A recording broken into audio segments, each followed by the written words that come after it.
Hello students, this is Devasya International Public School online education and we are solving the error in the sentence English grammar. So let's start our video. So in last video part 4 we have completed till the use of adverbs and how these rules of adverbs are used to create the errors in the sentence, and those rules we have already seen in video 4. Now this is the video part 5 and we will start from the uses of conjunction. So how conjunctions should be used and what are the rules for the sentence to use the conjunction. So rule number 71 is two conjunctions should not be used in the same sentence. So in a single sentence there should not be two conjunction. For example, incorrect example is although she was tired but she still went on working. So here although itself is having the meaning of opposition or contradiction, so that is why this but should not be in excess or in extra, should not be there. So that is why it is incorrect. So just remove the but and your sentence will be correct. Although she was tired, she still went on working. 72 rule, both should be followed by and. अगर आप कभी both लगा रहे हैं, both word का इस्तेमाल कर रहे हैं, तब आपको उसके बाद एंड भी लगाना पड़ेगा. So it should be used in a positive sense. In the negative sense neither nor should be used in place of both. अगर पॉजिटिव सेंस है then in that case you should use both and this should be in combination should come. And then if you are using the negative sense then neither nor you should use. So incorrect statement is both Ravi as well as Raja. So here this both and then as well as is written. Here as well as is wrong. Here you should write and according to the rule that we are studying 72. So both Ravi and Raja. So answer will be and. So just remove it. Both Ravi and Raja were present there. Then rule number 73, either or neither nor. So how either or neither nor should be used, and both and not only but. So these are some famous conjunctions of these topics. So just look at them. Either or neither nor, both and not only but also. Not only but also should be followed by the same part of speech. तो इनके बाद में आपका जो parts of speech होगा वो same ही आता है. So incorrect is he not only lost his ticket. He not only, see this not only वाला ये यूज़ हुआ है. He not only lost his ticket but also his language. So here correct one is he lost only. He lost not only. यहाँ पर ये lost जो word है ये यहाँ पर आएगा. मीन्स आपकी जो सब्जेक्ट के साथ में जब वर्ब आती है, ये जो फॉर्मेशन है इस फॉर्मेशन को फॉलो करना है. इस फॉर्मेशन के बाद में आपको ये नॉट ओनली लगाना है, ना कि वर्ब के पहले. सो हियर ये लॉस्ट जो वर्ड है that is lost word that is used after not only. ये यहाँ पर नॉट के पहले आना चाहिए. He lost not only his ticket but also his luggage. Sorry. So next is neither should be followed by और nor either should be followed by or both the. Okay. So ये neither के बाद में आपको हमेशा nor लगाना है और आइदर के बाद में और लगाना है. इनके बीच में कंफ्यूज नहीं होना है.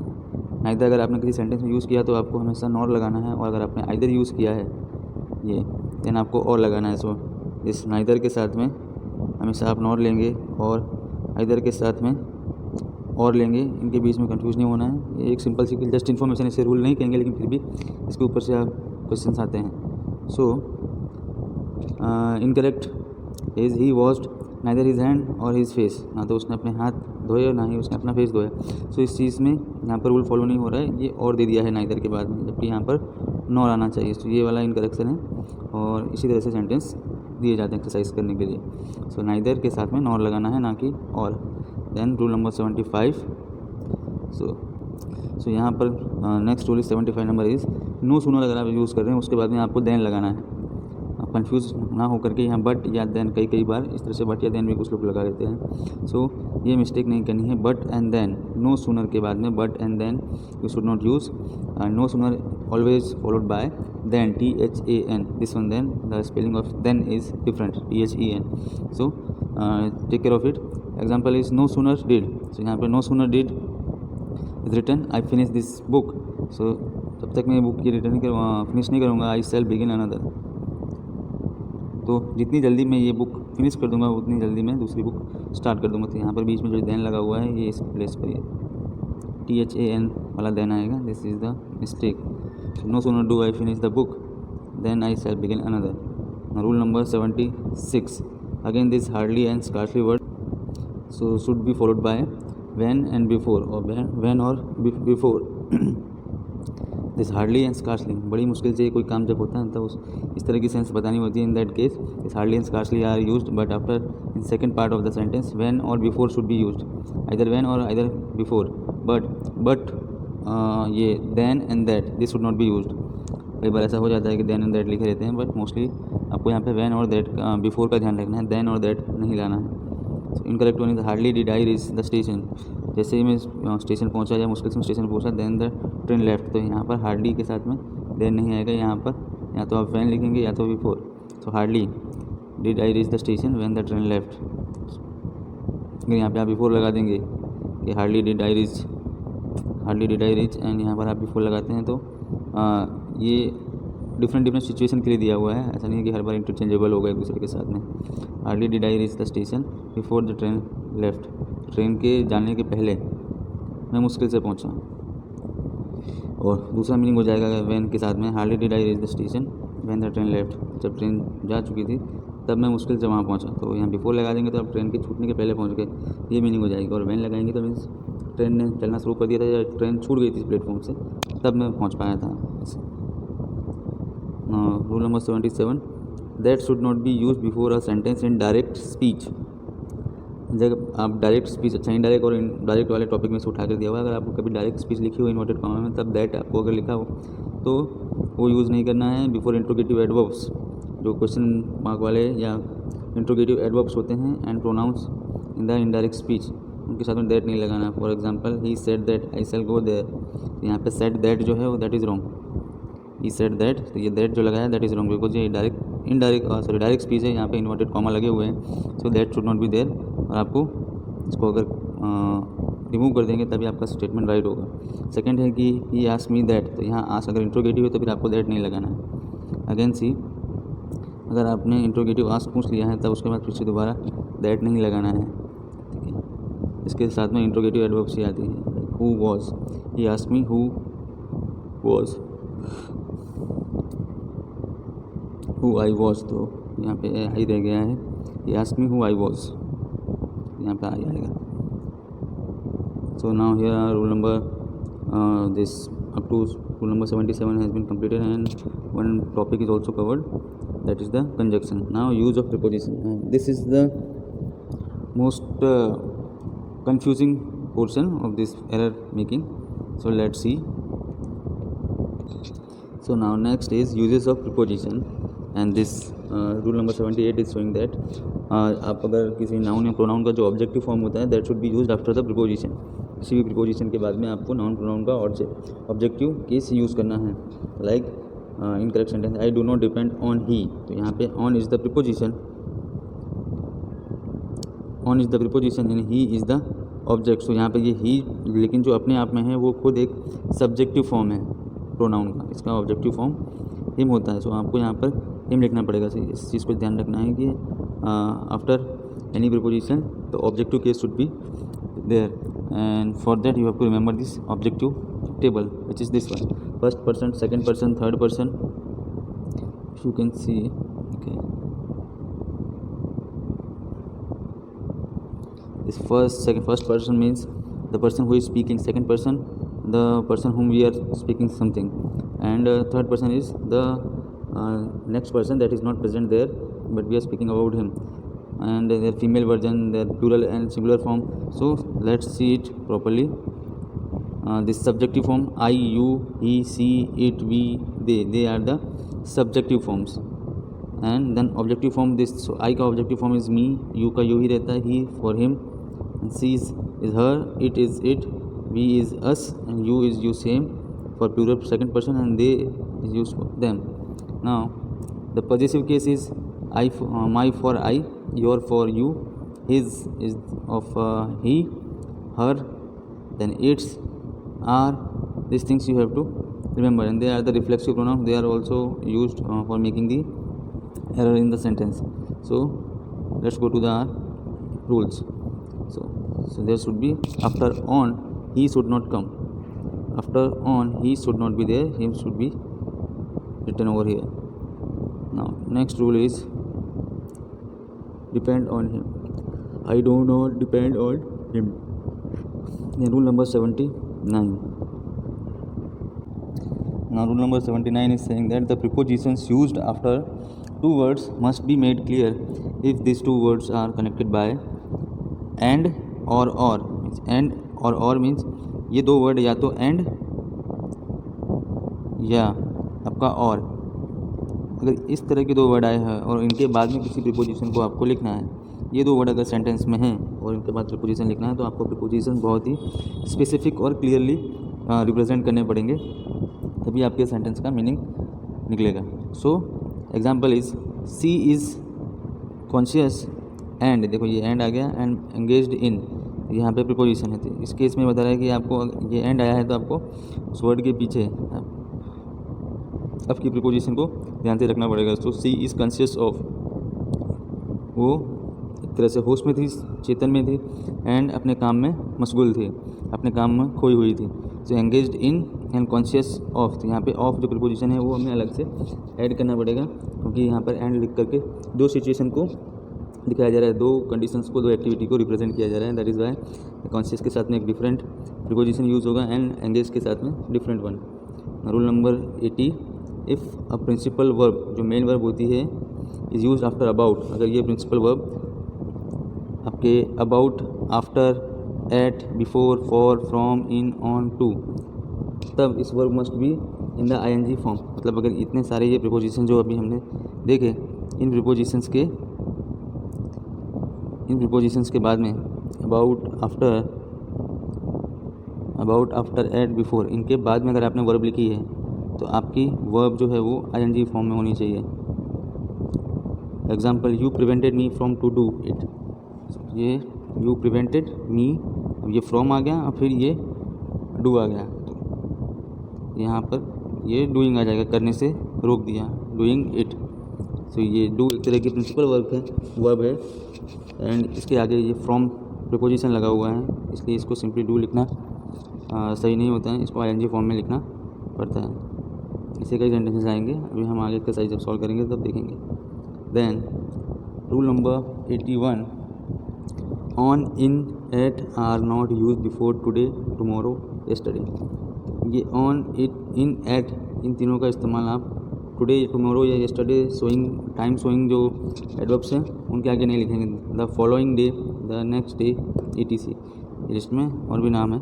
सो ये रहे today, tomorrow, yesterday, the following day और the next day, etc. Time sowing adverbs जो होंगे उनके आगे आपको ऑन, इन, एट नहीं लगाना है. Example, he will go there on tomorrow, तो वो कल पर जाएगा. इस तरह से ऑन टुमारो नहीं लिखा जाता है. जब स्पेसिफिक टाइम्स वगैरह शो करने होते हैं तब in that cases on, in and at are used. So he will go there tomorrow. ये on and in at से जुड़ा हुआ एक टॉपिक में सी. So this is the use of this on, in and at in the when time is concerned. So at college, in taxi, on the way, इस तरह से इनका इस्तेमाल किया जाता है as a preposition when we are representing the place.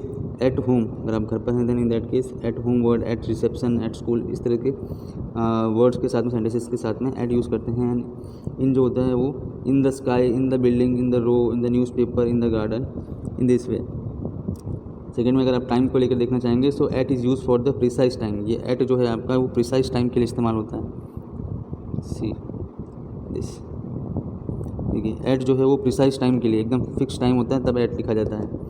And in is use in the month, year, decade, century, और ये एक टाइम पीरियड को दिखाने का जो ग्रुप होता है, कलेक्टिव फॉर्म होता है टाइम का, लाइक वीक और मंथ्स और years and decades, centuries, long period of time. In that case this in is use like in 16 years time, in 1991, in December, in January, और in the 1970s और in the first century, like that. On is used for the days and dates. On ये तारीखों और दिनों के ऊपर होता है. On summer evening, on Christmas day, on Christmas, on Friday, on holiday, on January.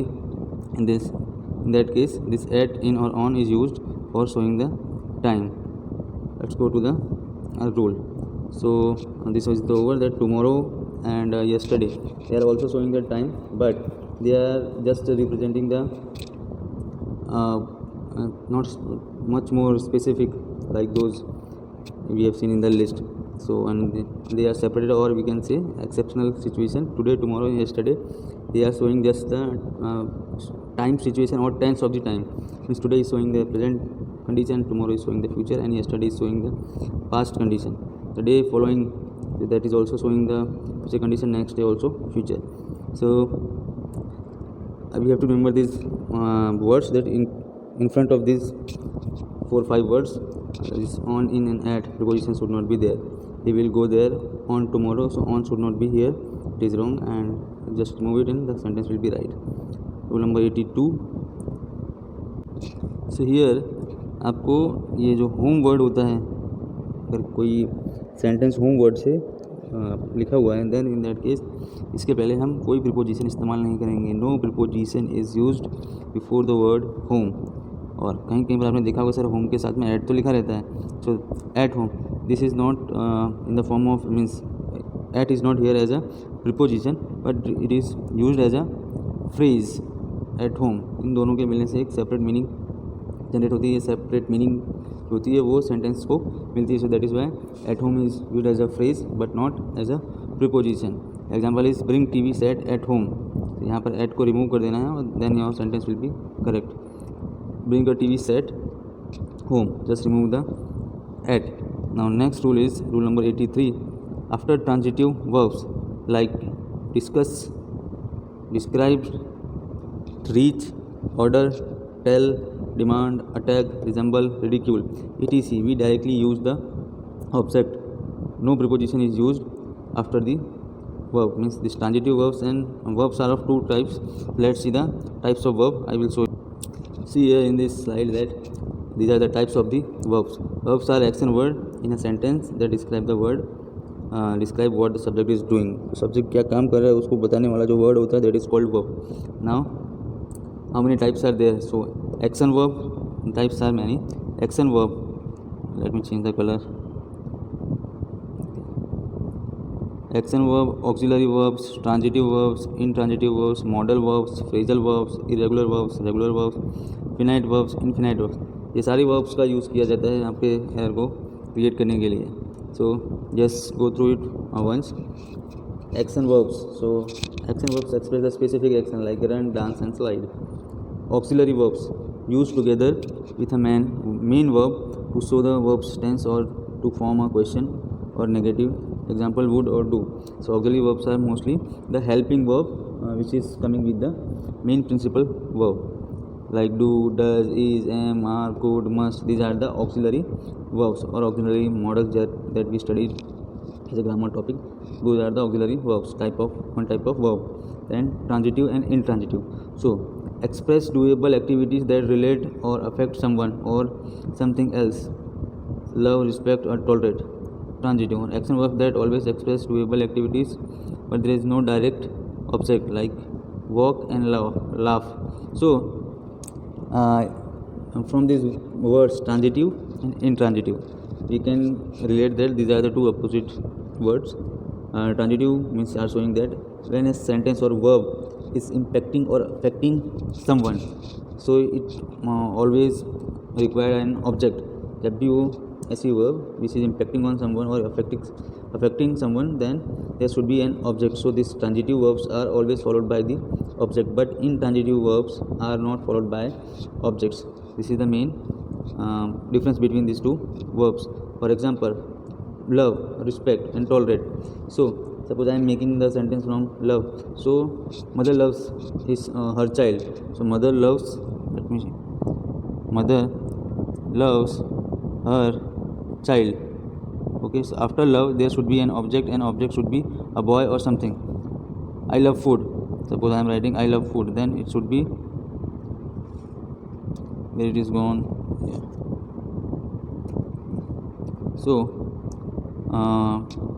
I respect you, or human beings respects nature. तो ये यहाँ पर रिस्पेक्ट के बाद में आपको ऑब्जेक्ट नेचर वर्ड लिखना पड़ेगा. Similarly tolerate, I can not tolerate you और पीपल टॉलरेट यू, इस तरह से आपको बताएंगे तो they always required a object because they are affecting the object also as per the definition. और intransitive verbs like walk and laugh, I laugh. So इस यहाँ पर आपको हंसने के लिए किसी ऑब्जेक्ट की जरूरत नहीं है, you can laugh alone. And walk, when I am walking, then he walks, we directly writing and there is no object required. So these are the intransitive verbs. Now modal verbs, they can be can, may, should. These are the modal verbs that are used to express the ability, possibility and permission. ऐसी verbs जो ability, permission and आपकी possibilities को represent करने के लिए इस्तेमाल होती है. Like can is showing the ability, for possibility may is used, and for permission should is used. Like I can do this, may I come in sir, and should you please come with me, in this way. Now next is phrasal verb.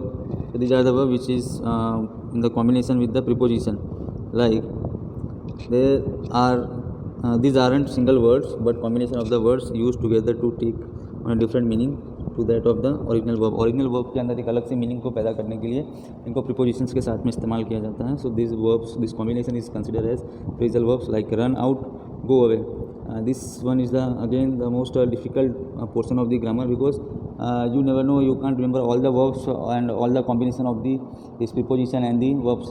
As you practice or as you more and more study and read the English literature, then you can understand that this different combination of phrasal verbs what is having the meaning, because each and every time this phrasal verb has the different kinds of meaning, and that is completely separated or completely different from the original verb.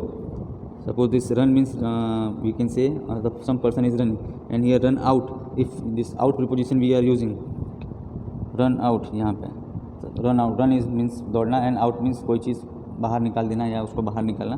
But अगर इस case में run out दोनों साथ में मिलाते हैं तब यहाँ पे दौड़ना या इस तरह की मीनिंग नहीं निकलती है, दोनों मिलकर के डिफरेंट मीनिंग प्रेजेंट करते हैं. That is finished, it is over, it is consumed completely. This kind of meaning is created.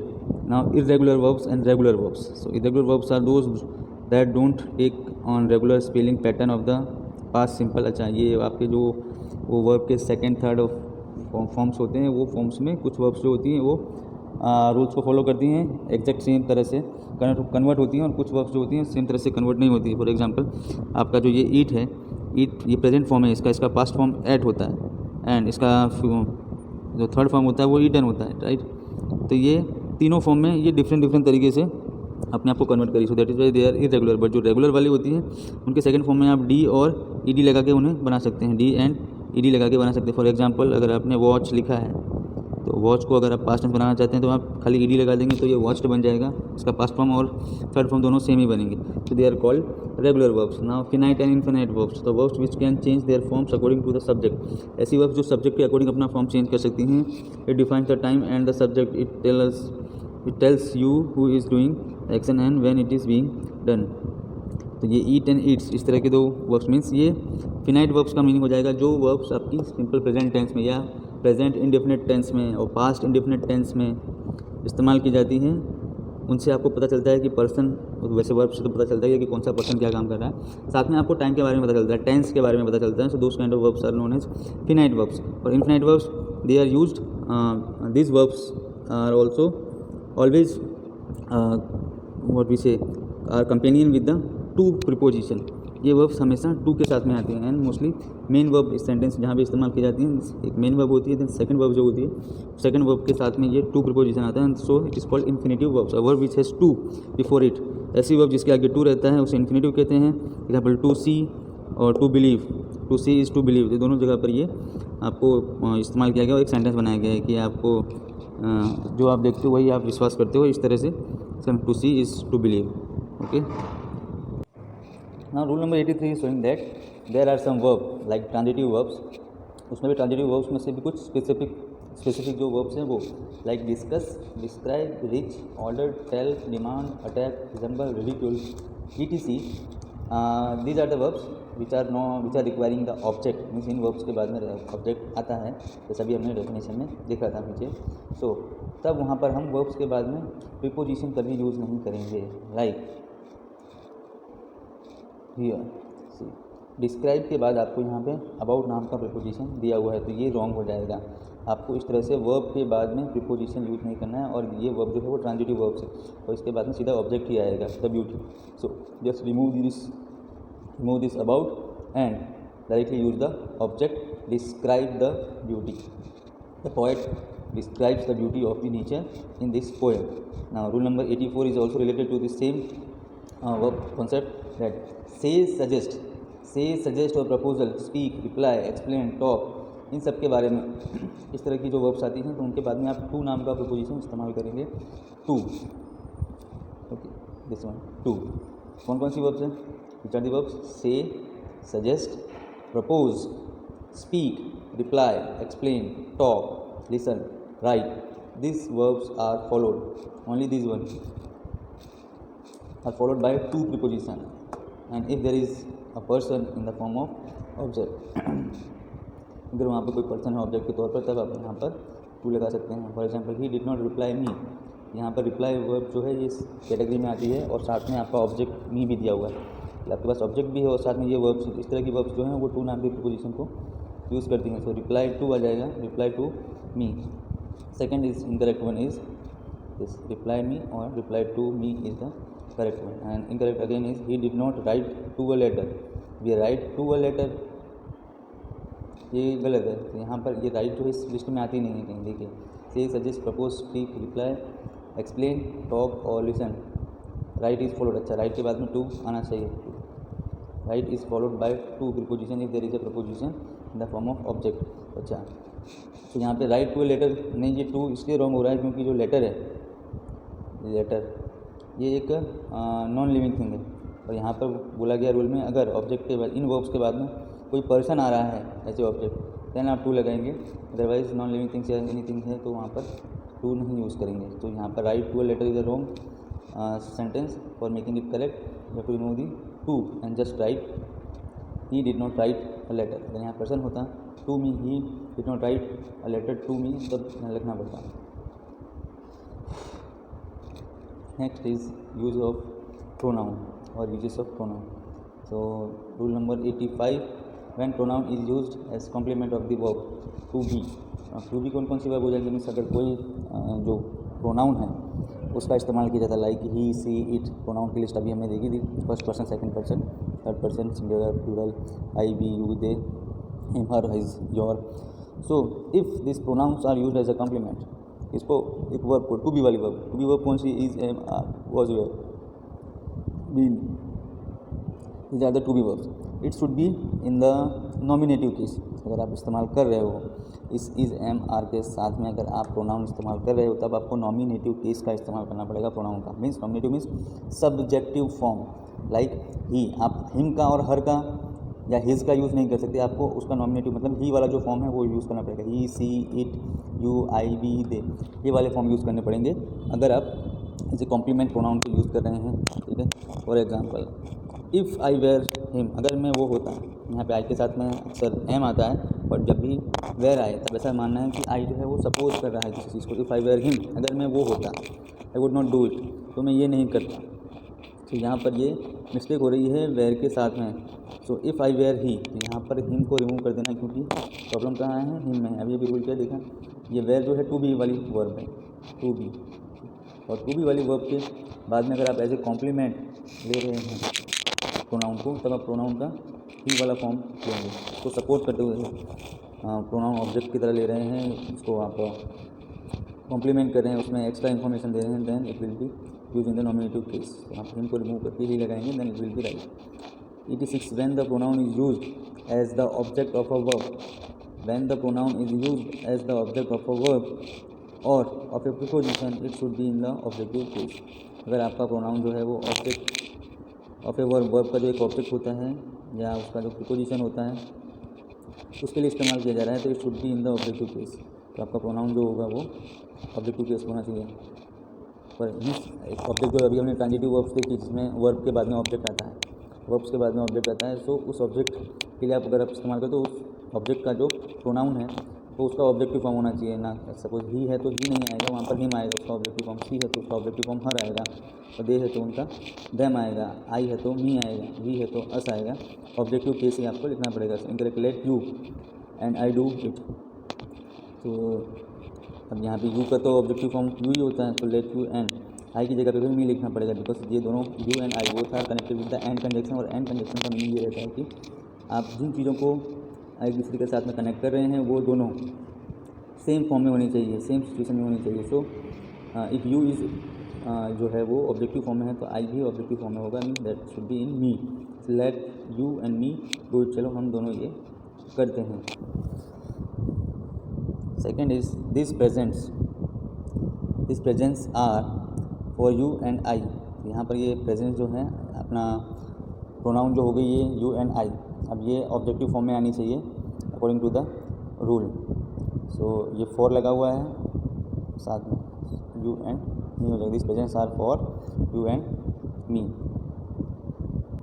सो इन दोनों एग्जांपल्स में दोनों ही सिचुएशंस को एक्सप्लेन किया है। या तो आपका जो प्रोनाउन है ये him, her, you, me, them, या तो ये किसी वर्ब के बाद में ऑब्जेक्ट की तरह इस्तेमाल हो रहे हैं, और या तो किसी प्रीपोजिशन के लिए आ रहे हैं। इन दैट केस आप इनका ऑब्जेक्टिव फॉर्म यूज़ करेंगे, जो हमने यहाँ पर किया। यहाँ पर ये वर्ब को डू के लिए आ रहे हैं दोनों, तो यहाँ डू को रिप्रेजेंट करें। इसका सेंटेंस फॉर्मेशन डिफरेंट टाइप का है, इसलिए लेट के साथ में हमेशा ये ऑब्जेक्टिव केस लगता है। एंड देन सेकेंड वाले के इसके अंदर ये प्रीपोजिशन है फॉर, तो फॉर के बिहाफ में फॉर के साथ में ये ऑब्जेक्ट वाले ऑब्जेक्ट के तौर पर आ रहे हैं। सो इनको आप ऑब्जेक्टिव केस में लिखेंगे you and me. Then 87 number, emphatic pronouns can not stand alone as subject. So अब ये एम्फेटिक प्रोनाउंस क्या होती हैं, तो ये so in this table of pronoun the last section this is called the emphatic pronouns और reflective pronouns. ये emphatic और रिफ्लेक्टिव ये दो तरह से इस्तेमाल होती हैं। Same word, my self, your self, ये सेम वर्ड दो तरह से यूज होता है। एक रिफ्लेक्टिव के तौर पर जो सब्जेक्ट होता है उसको रिफ्लेक्ट करता है, आई माई सेल्फ, इस तरह से। और कई बार पर ये एम्फेसिस के तौर पर, मीन्स दबाव डालने के लिए, सेंटेंस के अंदर प्रेशर को या किसी बात को ज़्यादा मजबूती के साथ बताने के लिए इस्तेमाल किया जाता है। सो उस केस को एम्फेसिस वाला सिचुएशन कहा जाता है, और एम्फेसिस प्रोनाउन कहा जाता है कि ये सिचुएशन को एम्फेसाइज कर रहा है, प्रेशराइज कर रहा है। सो यहाँ पर ये एम्फेटिक प्रोनाउंस हैं, can not be stand alone, लेकिन ये अकेले नहीं आते हैं। फॉर एग्जांपल इनकरेक्ट वाला सेंटेंस जो है वो him did not, sorry himself did not, himself did it, मतलब उसने खुद ये काम किया। ये सेंटेंस ऐसा कहने की ट्राई कर रहा है, बट ये हिमसेल्फ जो है वो अकेला आ रहा है, ये अकेला इस बात को जस्टिफाई नहीं कर पा रहा है। तो इसलिए यहाँ पर आगे ही सब्जेक्ट लगाना पड़ता है, ही हिमसेल्फ डिड इट, उसने खुद ये किया। तो यहाँ पर ही लगाना पड़ेगा आपको प्रोनाउन, और हिमसेल्फ अकेला नहीं आता है। तो ही हिमसेल्फ डिड इट, तो ये आपके एम्फेटिक प्रोनाउन जो है वो अकेले स्टैंड नहीं करते हैं। Then rule number 88 is the indefinite pronouns. ऐसे प्रोनाउंस जो फाइनाइट नहीं, like one should be use throughout if use at all. ये वन और ईच एंड एवरी एंड इस तरह के जो हमारे प्रोनाउंस हैं ये इनडिफाइनाइट होते हैं, मतलब इसमें किसी पर्टिकुलर पर्सन के बारे में हमें पता नहीं रहता है कि वो पर्सन कौन है, मेल है, फीमेल है, ये इन्फॉर्मेशन नहीं रहती। फॉर एग्जांपल वन से आपको क्या पता चलता है कि in case the subject is male और female, we can't, subject is long and short और टॉल और anything, what is the name, we can't judge it or we can't guess it. So these are known as indefinite or indefinite pronouns. और इसमें जो one है उसके लिए special situation है, one should be used through out if use at all. अगर किसी sentence की फ्रेमिंग में एक बार वन आ गया है तो फिर वन के ही सारे फॉर्म उस सेंटेंस में आने चाहिए। मीन्स उसका सब्जेक्टिव, उसका नॉमिनेटिव, उसका पॉजिटिव केस, उसका एम्फेटिक केस, सारे उसमें वन के ही आने चाहिए। Example, one must not boast of his own success, मतलब किसी को अपनी खुद की सक्सेस पर बहुत ज़्यादा अभिमान या घमंड नहीं करना चाहिए, इतना नहीं चाहिए। तो यहाँ पर ये हिज लिख दिया है, ये रॉन्ग हो गया, हिज ओन, ये रॉन्ग हो गया। अगर आपने सब्जेक्ट को वन लिया है तो फिर वन का ही आपको ऑब्जेक्टिव केस भी लेना पड़ेगा। सो वन का ऑब्जेक्टिव केस होता है वंस ओन सक्सेस, उसकी खुद की success. One must not boast of one's own success. Now rule number 89, either और नाइदर, आइदर या neither is used only in speaking of to persons और things. ये अब यहाँ से थोड़े से इंपॉर्टेंट रूल्स स्टार्ट होंगे, ये आइदर और वाले, नाइदर वाले, बिकॉज इनके ऊपर से बहुत सारे एरर्स बनते हैं। सो ये और बहुत फेमस भी हैं इनमें से वाला में, आइदर और नाइदर, ये हमेशा 2 पर्सन के बीच में सिचुएशन को रिप्रेजेंट करते हैं, if there are 2 person speaking. And second condition is कि आपके जो ये एनी, नो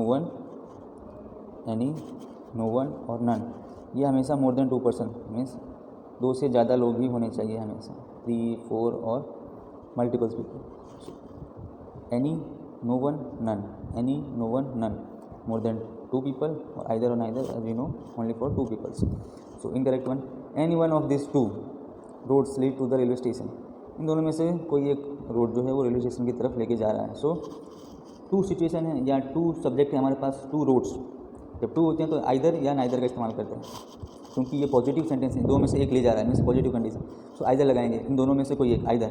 अगर दोनों में से एक भी नहीं ले जा रहे होते तब नाइदर लगा दें, ठीक है। तो यहाँ पर आ जाएगा आइदर ऑफ दिस 2 रोड्स, इन दोनों में से कोई एक, आइदर का मतलब होता है 2 में से कोई एक। So either of this 2 roads leads to the railway station. Second one is neither of this 3 boys. तो यहाँ पे नाइदर ऑफ दिस, हमें पता है कि नाइदर 2 पर्सन किया जाता है, लेकिन यहाँ पे तो 3 बॉयज़ दिए हुए हैं, तो इसलिए यहाँ पे नाइदर नहीं आएगा। और ये सेंटेंस जो है नेगेटिव वाइब दे रहा है कि इनमें से एक ने भी होमवर्क नहीं किया है। सो अब होमवर्क किसी ने नहीं किया इन शॉर्ट, तो इस नाइदर की जगह पर नाइदर का मीनिंग हो जाएगा 2 इन 3 में से किसी एक ने नहीं किया, या क्या कहते हैं दोनों में, सॉरी नाइदर का मीन्स किसी ने नहीं किया, जितने भी पर्सन, तो मोस्टली नाइदर 2 लोगों के लिए इस्तेमाल होता है, तो दोनों में से एक ने भी नहीं किया है। तो यहाँ पर टोटल मिला के मोर देन 2 स्टूडेंट्स हैं और बॉयज़ हैं, इनके लिए नो वन इस्तेमाल कर सकते हैं या नन भी इस्तेमाल कर सकते हैं। तो no one of this 3 boys, इन तीनों में से किसी भी बॉय ने होमवर्क नहीं किया है। इस चीज़ का ध्यान रखना है। अगर 2 से ज़्यादा पर्सन है देन नो वन, एनी और नन का यूज़ करना है। Rule number 90 again, definite pronoun each other is use in speaking of 2 person. फिर से वही बात, अगर ईच और अदर कहीं लिखा हुआ है ईच अदर, तो ये 2 पर्सन को रिप्रेजेंट कर रहा है। वन एंड अदर लिखा हुआ है, so they are representing more than 2 people. So again 2 brothers loved one another, तो 2 ब्रदर्स हैं तो वन अनदर नहीं आएगा, 2 ब्रदर्स के लिए ईच अदर आएगा, ठीक है।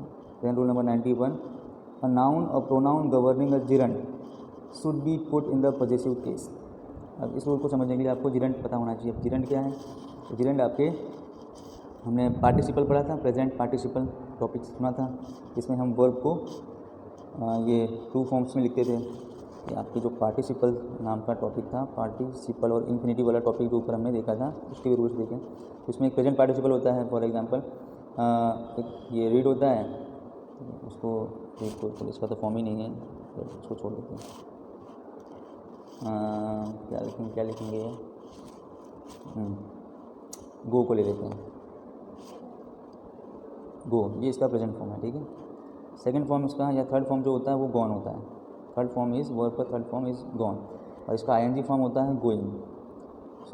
अब जो थर्ड फॉर्म वाला वर्ड जो है वो डायरेक्टली किसी सेंटेंस में इस्तेमाल किया जाता है, तो इसे पास्ट पार्टिसिपल कंसिडर किया जाता है। और अगर वर्ब के साथ में आईएनजी लगा करके उसे as a adjective, as a subject के तौर पे इस्तेमाल किया जाता है, तब उसको पार्टिसिपल में, प्रेजेंट पार्टिसिपल में कंसिडर किया जाता है। प्रेजेंट पार्टिसिपल जो होता है उसके भी 2 पार्ट होते हैं, इसमें एक वो एडजेक्टिव की तरह इस्तेमाल किया जाता है इस आईएनजी फॉर्म को, और कई बार ये सब्जेक्ट की तरह इस्तेमाल किया जाता है, एज ए सब्जेक्ट और एज ए एडजेक्टिव इसको इस्तेमाल करते हैं। इनके यूज़ के हिसाब से इनके 2 पार्ट हैं, जिरंड और present participle. Gerund and present participle की यूज़ किस तरह से कर रहे हैं।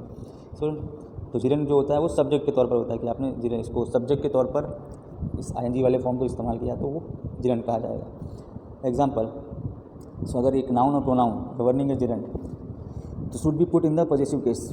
इनका जिरंड फॉर्म में है तो आपको प्रोनाउन को उसके पॉजेसिव केस में, मतलब आपका ही, आई, यू, ये जो हमने फॉर्म देखे थे उनका पॉजेसिव केस, मतलब आई का पॉजेसिव केस माई होता है, आई का पॉजेसिव केस माई है, ठीक है। ये जो मी होता है वो उसका ऑब्जेक्टिव केस होता है। यू का ऑब्जेक्ट यू ही रहता है, लेकिन उसका पॉजेसिव केस योर बन जाता है, ठीक है। इसी तरह से दे का, अगर दे है तो उसका ऑब्जेक्ट देम होता है, बट उसका पॉजेसिव केस देयर होता है, ठीक है। तो हमको यहाँ पे पॉजेसिव केस का इस्तेमाल करना है। मीन्स जिरंड है तो आप पॉजेसिव केस का यूज़ करेंगे। Example, please excuse me being late. मुझे अब यहाँ पर जो ये बीइंग है, इस being is representing the here as a we can say gerund. वैसे एक तरह से ये नाउन की तरह काम कर रहा है। नाउन यहाँ पर लेट होना एक नाउन की तरह काम कर रहा है। ये लेट होने वाला जो काम है वो एज ए नाउन इस्तेमाल किया, इसको उसे जिरंड बोल रहे हैं। अगर ये एडजेक्टिव की तरह होता तो इसे प्रेजेंट पार्टिसिपल कहते हैं। सो प्लीज़ एक्सक्यूज़ मी, तो यहाँ पर मी जो है वो ऑब्जेक्टिव फॉर्म है, आपको इसका हिरन होने की वजह से आपको इसमें का पॉजिटिव फॉर्म माई लिखना पड़ेगा, that is then it will be correct. So please excuse my being late, मेरे देर होने को, इसका मीनिंग ये हो जाएगा मेरे देर होने को, ये पूरा इतना फ्रेम मेरे देर होने को एज ए नाउन, इसको आप एक्सक्यूज़ कर दीजिए, माफ़ कर दीजिए। तो this is the main concern कि जिरंट के तौर पर लिया है, इसलिए इसको माई को दिखाना है, मेरा लेट होना एज ए नाउन इस्तेमाल किया जाएगा। सो माई बताना है, ना कि मैं लेट हुआ हूँ उसे माफ़ कर दीजिए, ऐसा कहने का सेंस नहीं बन रहा है यहाँ पर। Rule number 92, so let's see, a pronoun must agree with its antecedent in person, number और जेंडर। कोई प्रोनाउन हो तो उसके पहले जो भी पर्सन या नाउन या कुछ भी आ रहा है, तो उसका नंबर क्या है, उसकी क्वांटिटी क्या है, या उसका जेंडर क्या है, वो उसके साथ में एग्री करना चाहिए, उसके साथ में मेल खाना चाहिए उस प्रोनाउन का। For example, each of this boys has done their homework, यहाँ पे ईच ऑफ दिस बॉय, ये each of this boy has done, तो यहाँ पे ये देयर जो है वो इस ईच ऑफ द बॉयज़ के साथ में मैच नहीं करता। रीज़न क्यों? क्योंकि ये दिस बॉयज़ जो है ये पूरा ग्रुप है, क्लस्टर है, ठीक है, ये पूरा बॉयज़ का क्लस्टर है। सो दिस बॉयज़, इनमें से हर एक सिंगल बॉय ने each of this boy has done their books, हर एक ने अपना होमवर्क कंप्लीट किया। तो इस केस के अंदर यहाँ पे इन सबको ऐसे कलेक्टिवली प्लूरल तौर पर नहीं ले रहे हैं। अगर प्लूरल लेते तो यहाँ पे देयर का इस्तेमाल सही होता है, लेकिन यहाँ पर ईच लगा होने की वजह से हर एक बच्चे को कलेक्टिवली हैं, लेकिन फिर भी उनके इंडिविजुअली रिप्रेजेंट किया जा रहा है ईच वर्ड से। सो इसके लिए यहाँ पर हर एक बच्चे के लिए सिंगुलर फॉर्म जो होता है इसका, इसके लिए वो हिज इस्तेमाल करते हैं हर एक बच्चे का। Each one is third person pronoun, so वो ही है, लेकिन ही के प्लेस पर इच का इस्तेमाल किया गया है। एंड क्योंकि वो हिडन फॉर्म में है ही, तो उसका पॉजिटिव केस हिज आएगा, his homework. Each of this boys has done his homework, हर एक बच्चे ने उसका होमवर्क किया है। यहाँ पे उन सब का होमवर्क किया है, इस तरह से मीनिंग नहीं निकलेगा। सो प्रोनाउन जो होता है वो हमारे एंटीसीडेंट्स के साथ में मैच करना चाहिए। तो प्रोनाउन कौन हो गया? ये हमारा प्रोनाउन हो गया ये, ठीक है। और उसका एंटीसीडेंट मतलब उसके पहले जो सब्जेक्ट आ रहा है, चाहे उसका पर्सन हो, नंबर हो या जेंडर हो, उसके साथ में मैच करना चाहिए। Rule number 93। रूल नंबर 93 क्या बताना चाह रहा है कि रूल नंबर 93 ये कह रहा है कि आपकी कई बार हम दो वर्ब्स जो होती हैं, two verbs are used, singular verbs means जिनके पीछे एस ई एस नहीं लगा रहता है, एस ई एस लगा रहता है, दो ज़्यादा singular verb for the present tense.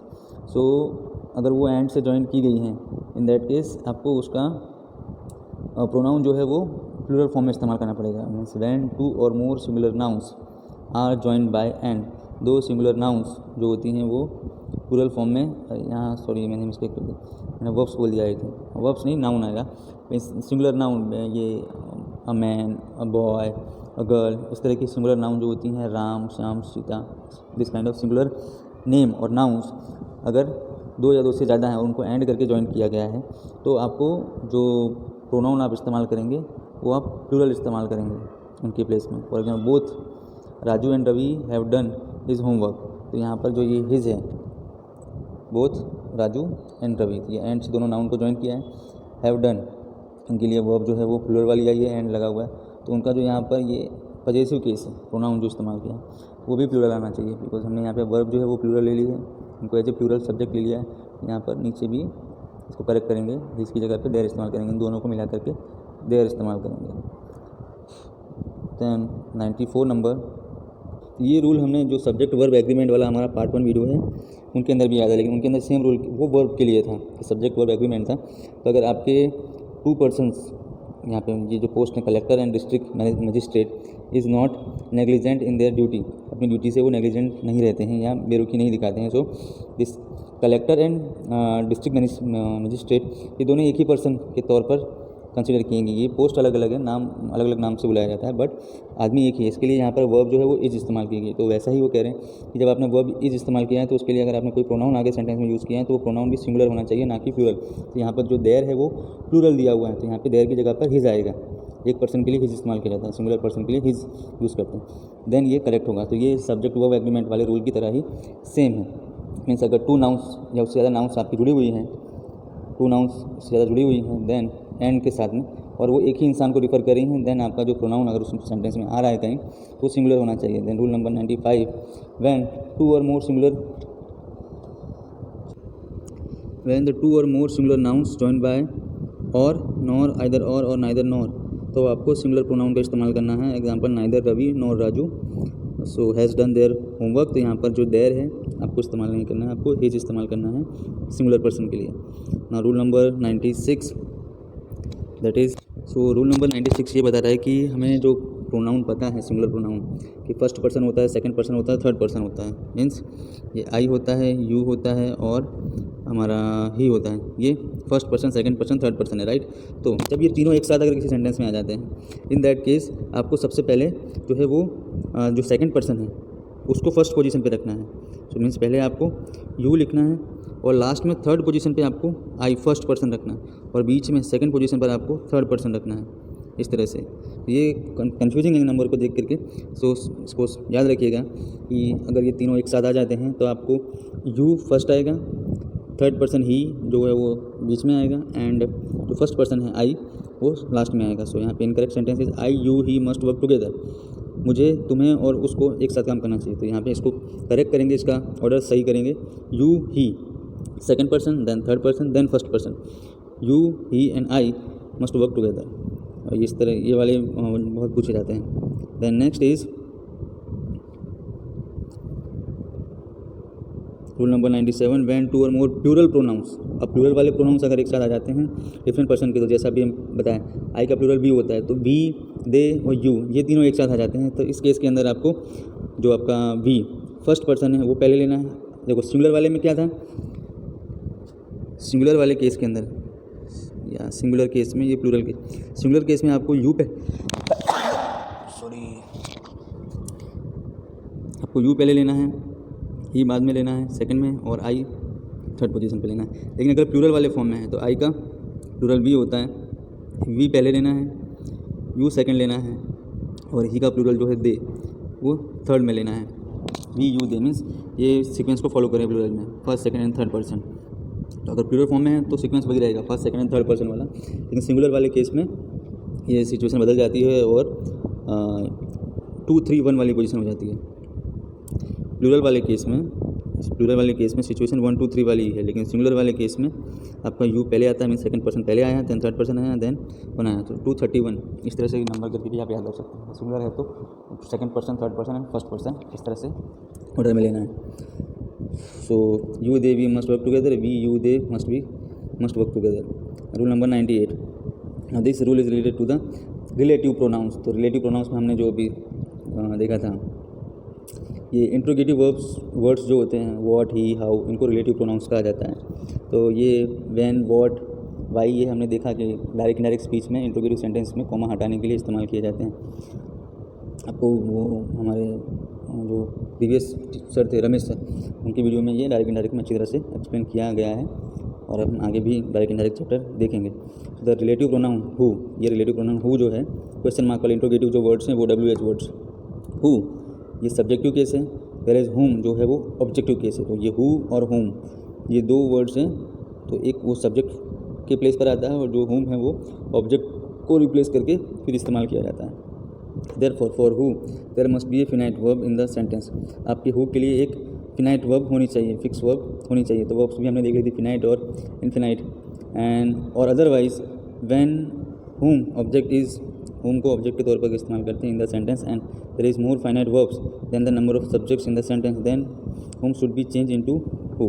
तो एक से ज़्यादा अगर वर्ब्स आ जाती हैं किसी सेंटेंस के अंदर, तब आपको हुम को हु में कन्वर्ट कर देना है सब्जेक्ट के तौर पर। एग्जाम्पल, द डॉक्टर्स हुम came here was Ram's brother. तो अब ये डॉक्टर जो है वो सब्जेक्ट की पोजीशन पे है, जो यहाँ पर आया था। So means the doctor came here, doctor यहाँ पर आया, तो डॉक्टर जो है यहाँ पे ऑब्जेक्ट की तरह पर नहीं है, सब्जेक्ट की तरह है। सो दैट इज़ वाई यहाँ पे ये होम जो है वो रॉन्ग है और होम के प्लेस पर हमें हु लगाना है। So the doctor who came here was Ram's brother, वो राम का भाई था। डॉक्टर जो है वो राम के भाई थे, ऐसा बताने की ट्राई कर रहे हैं और ये सिचुएशन बताइए कि जो यहाँ पर आए थे वही डॉक्टर हैं और वही राम के ब्रदर हैं। Rule number 98, with the superlative degree adjective. जो सुपरलेटिव डिग्री होती है हमारी, the greatest, the tallest, the biggest, उस केस में only, none, all, etc as relative pronoun we use that and not which और हु। ये superlative degree adjective के अंदर आप ओनली, नन और ऑल का इस्तेमाल करते हैं, ना कि जो हमारी इंट्रोगेटिव रिलेटिव प्रोनाउंस है वो विच और हु का इस्तेमाल नहीं करते हैं। Example, all which glitters is not gold. तो हर एक चीज़ जो चमकती है वो सोना नहीं होती, तो यहाँ पे ऑल विच इस्तेमाल नहीं किया जाता है। सुपरलेटिव में हम ग्रेटेस्ट थिंग दिखा रहे हैं, तो यहाँ पे ऑल दैट का इस्तेमाल किया जाता है, ठीक है। So all that is the correct one. All which glitters is not gold. Gold supreme होता है मेटल्स के अंदर, इसलिए इसके लिए विच जो है वो सही नहीं रहता है, इसको इनकरेक्ट माना जाता है। So just use the that, not which. Rule number 100, after let. ये लेट नाम के जो सेंटेंस होते हैं, let me go, let her do her work and let us go, so this kind of sentence which are starting from the let. So after let if pronoun is used, अगर let के बाद कोई pronoun इस्तेमाल करनी है तो वो pronoun objective case वाली होनी चाहिए। जैसे कि मैंने कहा अभी let me, let her, तो मैं let I या let she नहीं यूज़ कर रहा हूँ, him, her और me इस्तेमाल कर रहा हूँ। सो let के बाद में हमेशा ऑब्जेक्टिव केस आता है। अगर सेंटेंस स्टार्ट करना है, let के बाद हमेशा प्रोनाउन का objective case. let he go there, तो यहाँ पे ही लिखा है वो रॉन्ग है, आपको him करना पड़ेगा। सो जब आप him करोगे that will be the correct one. Him करोगे that will be the correct one. तो यहाँ हमारे ये 100 रूल्स कंप्लीट होते हैं, आप इनको एक बार देख लीजिएगा। उसके बाद हम इसके सेकंड वीडियो में एक्सरसाइज सॉल्व करेंगे, फाइंडिंग द एरर्स, और इन सब रूल्स का यूज़ एप्लीकेशन वहाँ पर आएगा, तो उन्हें हम गौर से रिवाइज करेंगे, रिमेंबर करने की ट्राई करेंगे, मिस्टेक्स को फाइंड आउट करेंगे और सेंटेंस को करेक्ट करेंगे। The next part we will solve the exercise of this topic, error in the sentence. Till then this video is finishing. Bye bye, take care.